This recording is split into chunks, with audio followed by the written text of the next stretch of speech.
Olá, tudo bem? Como vai? Compartilhe nossos vídeos e se inscreva no canal. Mais um escândalo choca a população brasileira e é uma vergonha. Os velhinhos são roubados pelo INSS. Nesse país, os mais frágeis, os mais necessitados, geralmente são os mais roubados. Essa quadrilha que movimenta o INSS não é algo contemporâneo, não é algo atual. Não é? Isso já acontece há muito tempo. Quem não lembra de Georgina, aquela mulher do INSS que roubou milhões? Quem não lembra dela, né? Que foi presa, não é? Enfim, essa história do INSS é algo que já faz parte da roubalheira do território brasileiro. Eu quero compartilhar com vocês essa matéria que está aqui no G1. Não sou eu que estou lendo, não sou eu que estou falando, não fui eu que escrevi, está aqui, ó. Tá aqui, só vou fazer a leitura como um bom leitor, ou péssimo leitor, né? Tá aqui, olha, essa matéria é por Camila Bonfim. E aí ela diz: fraude do INSS é um problema antigo e desafio é recuperar recursos para ressarcir vítimas, diz especialista. Quer dizer, será que os que foram roubados vão ter que pagar advogados? Porque não tem condição, né? Pagar advogado nesse país é algo caro. Pagar um advogado para ter seu dinheiro de volta, quer dizer... Essa matéria no dia 23 de 4 de 2025. O Instituto Nacional de Segurança do Seguro Social, INSS, tem mecanismos para bloquear os descontos feitos sem autorização dos aposentados e pensionistas no âmbito do esquema de fraudes no órgão. Mas os assegurados foram orientados a buscar associações para rever o dinheiro. É o que aponta um especialista em direito previdenciário. Aí ele disse o seguinte: o governo afirma que a partir de agora a situação será analisada caso a caso, sem dar prazo para devolução. Durante a operação dessa quarta, a polícia bloqueou bens de envolvidos. Sabe quando que esses velhinhos vão receber seu dinheiro de volta? Nunca! Nunca! Quando a galinha cria dente, né? Assim que se diz o ditado popular. A fraude revela nessa quarta-feira, 23, pela operação sem desconto. Aí ela diz: é velha e conhecida de advogados que atuam em causas do INSS, também não era novidade na justiça. O advogado-presidente do Instituto Brasileiro de Direito Previdenciário, Diego Cheruli, sei lá, diz que o sistema de roubo a aposentados era antigo e há muitas barreiras para os assegurados do INSS reaver o dinheiro, descontos de forma ilegal de benefícios deles. E aí, a operação sem desconto revelou um esquema tão grave que levou a linha de frente das apurações do governo a convocar uma coletiva e derrubou a cúpula do INSS, incluindo o presidente do Instituto, Alejandro Stefanuto. O afastamento dele foi noticiado em primeira mão pelo blog. Segundo o especialista Diego, muitas fraudes ocorriam no mês do reajuste do benefício para o aposentado não perceber. Em muitos casos, o primeiro desconto dessas entidades ocorreu em fevereiro de 2024 e o mês em que é paga a folha de janeiro. A folha de janeiro é que tem um reajuste anual do INSS. Então as pessoas não percebiam que junto com o reajuste vinha um desconto legal pequeno. Quer dizer, isso acontece, não é? Você está lá no seu contra-cheque, para quem é funcionário público, você está vendo que veio alguma coisa e eles fazem desconto, você não consegue fazer cálculos, porque é um cálculo só eles que conseguem entender esse cálculo, e aí você acaba sendo roubado. Segundo ele, a entidade roubava aposentados e pensionistas a partir de filiações deles, usando métodos legais. Eu vou fazer uma pergunta: e a pessoa que foi roubada e que já morreu, né? O parente que já não tem mais direito de receber esse benefício, que o benefício já foi embora, pode entrar na justiça requerendo esse dinheiro que o morto perdeu, né? Esse dinheiro que foi roubado do morto, porque ele já foi roubar, ele já morreu, não recebe mais o benefício não foi transferido para outra pessoa. O defunto tem o direito de reaver esse dinheiro que foi roubado dele em vida. Essa é a pergunta que eu faço. Então tem muitas entidades que têm acordos de cooperação com o INSS há mais de 20 anos. Quando ela precisa filiar alguém, ela paga uma ficha escrita do INSS assinada. Aí você submete isso ao sistema do INSS, que passa a incluir o desconto em folha. Precisa ser apurado como se deu essa inclusão e o repasso do dinheiro dos aposentados e pensionistas a entidades. A ação da justiça para bloquear bem será suficiente? Segundo especialista, reaver o dinheiro demandará tempo. Quando esse dinheiro voltar, os velhinhos já morreram tudo, é esse o golpe. Vão roubar deles, que eles estão morrendo mesmo, daqui a pouco ninguém vai saber de nada, é fácil, é mamão com açúcar roubar dessa gente. Segundo o especialista, reaver o dinheiro demandará tempo e recursos que o INSS não dispõe. E as próprias entidades já não têm mais, porque já roubaram tudo. O dinheiro roubado já virou Ferrari, dólar, patrimônio, joias. Há entidades recentes que funcionam sem salinhas, que já repassaram dinheiro aos fraudadores, a pessoas físicas. O próprio beneficiário, quando descobria e procurava o INSS, é orientado a procurar a entidade para receber o dinheiro de volta. Mas elas não devolviam. Me dá meu dinheiro. Não devolvo nada não. Roubei, não vou devolver nada. É mais ou menos assim. Nessas ações que estavam sendo ajuizadas, percebemos que algumas entidades nem existem mais. Algumas ações não vão dar em nada, ou o dinheiro foi bloqueado, ou sumiu, o gato sumiu. Cadê o dinheiro que estava aqui? O gato sumiu.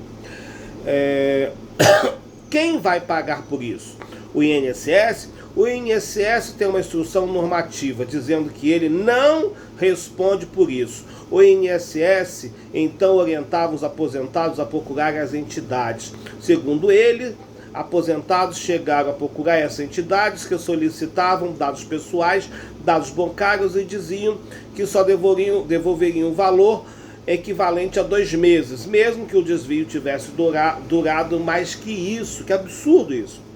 Ou seja, a pessoa era vítima de uma fraude e ainda tinha que enviar ao fraudador todos os seus dados pessoais dela e ainda não ser ressarcido integralmente. Quer dizer, ele te roubava, você ligava para lá, eles queriam se apoderar de todos os seus dados.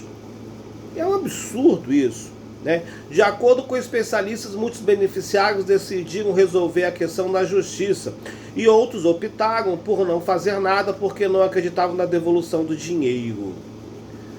Quer dizer, isso é um absurdo, não é? Isso é um absurdo. Quer dizer, o INSS, por exemplo, quem paga o INSS? Né? Eu pago o INSS uma fortuna, eu declaro imposto de renda que é uma fortuna, agora tem que declarar. E quer dizer, quando você fica doente, você não pode ficar doente. Se você apresentar um atestado médico dizendo que você está doente, todo mundo fica te olhando torto, com ai que absurdo, indo para o INSS, utilizando o dinheiro do INSS. Eu pago o INSS para quando ficar doente ir para o INSS. Então ninguém tem direito de ficar questionando um direito legal. Se o próprio INSS rouba os velhinhos, deixa todo mundo na miséria, acaba com a vida das pessoas, não é? Por que eu que estou doente vou apresentar um atestado médico? Por que eu não posso entrar pelo INSS? Por que eu não posso ficar doente? E receber o benefício que é um direito trabalhista. E é um direito que é pago, desconta muito no salário. Não é? Isso é um absurdo. Não é? Vamos ver mais quantos minutos de vídeo. Vamos ver mais o que aqui. Vamos a outra matéria aqui do UOL, que é essa aqui, ó. O UOL diz o seguinte, né? PF acusa a direção do INSS de agir para liberar descontos após denúncias. Tem um áudio aqui, vamos ouvir esse áudio. PF acusa a direção do INSS de agir para liberar descontos após denúncia. A Polícia Federal afirma que a direção do INSS, incluindo o presidente do órgão, afastado hoje por ordem da Justiça Federal, Alessandro Stefanotto, agiu para liberar o desconto em folha de aposentados mesmo após uma série de denúncias na imprensa e de órgãos de controle. O que aconteceu? A PF afirma que o INSS anunciou medidas e apurações internas, mas que na prática, o presidente e dirigentes atuaram para liberar descontos. O UOL teve acesso a uma das representações sigilosas da PF que levaram à operação sem desconto, deflagrada hoje. No documento de 247 páginas, o delegado da PF Bruno Oliveira Bergamaschi pede a realização de buscas nos endereços dos dirigentes do órgão e aponta que Stefanuto teria atuado justamente para liberar os descontos indevidos na folha dos aposentados. A CGU, Controladoria Geral da República, e o TCU, Tribunal de Contas da União, apontaram irregularidades. O INSS realizou procedimento interno após ser provocado por órgãos de controle. Os descontos, que cresceram a partir da pandemia, eram feitos por meio de acordos do INSS com associações em um esquema que foi revelado primeiro pela imprensa e... Agora, existe um roubo, existe um ladrão, uma quadrilha que roubou o dinheiro, pronto, acabou.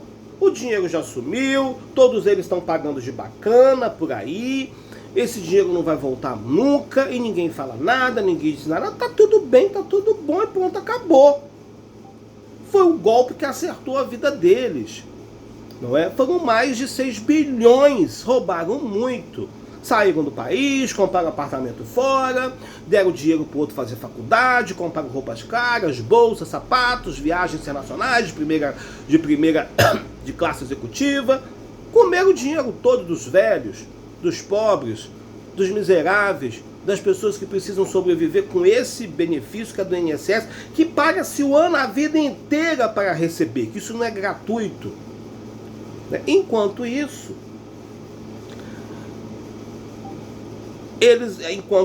não se há anistia daquelas pessoas que estavam fazendo manifestação lá em frente no dia 8 de janeiro. Entendo perfeitamente que as pessoas que querem destruir a democracia do Brasil, elas precisam ser punidas, porque democracia é democracia. Destruir o patrimônio público do Brasil, isso é crime. Eu entendo que essas pessoas, as pessoas que estavam ali querendo dar um golpe, elas precisam ser punidas, porque é um ataque à Constituição e à democracia brasileira. Entendemos? Entendemos. Entendemos também que tinha gente que estava lá, nem sabia o que estava fazendo ali, foi pela emoção, entendemos. Entendemos que a anistia ela tem que existir, entendemos, de forma muito bem delicada. Por quê? Se der anistia, o mesmo golpe pode acontecer no futuro e a anistia vai existir para outros golpistas no futuro. Mas a anistia ela tem que existir de forma racional. A pessoa não pode passar o resto da vida presa lá dentro porque cometeu um ato insano, porque destruiu o patrimônio público. Ela deve ser punida? Deve. Mas ficar 16 anos, 20 anos presa por ter caído nessa loucura de querer dar um golpe de Estado? Ela deve ser punida? Deve. Mas passar o resto da vida lá? Não, a pena está sendo muito dura. E enquanto isso, os ladrões do INSS terão anistia? É essa a pergunta e problemática. É essa a interrogativa que eu lanço aí. Não é? Uma coisa é uma coisa, outra coisa é outra coisa, mas refletindo sobre a situação política do Brasil. Enfim, isso é um constrangimento, isso é uma vergonha. O Brasil não pode permitir que essas pessoas fiquem roubando os mais pobres, os mais sofridos, assim como eu, né? Que já estou ficando velho. Então, quer dizer, os velhos que moram sozinhos, que são roubados pelo telefone, que são roubados, que ligam uma ligação anônima, enfim, nós precisamos nos proteger do golpe. Esse dinheiro precisa voltar para essas pessoas. Compartilhe, se inscreva. Meu nome é Giovanni Braga, até mais, obrigado.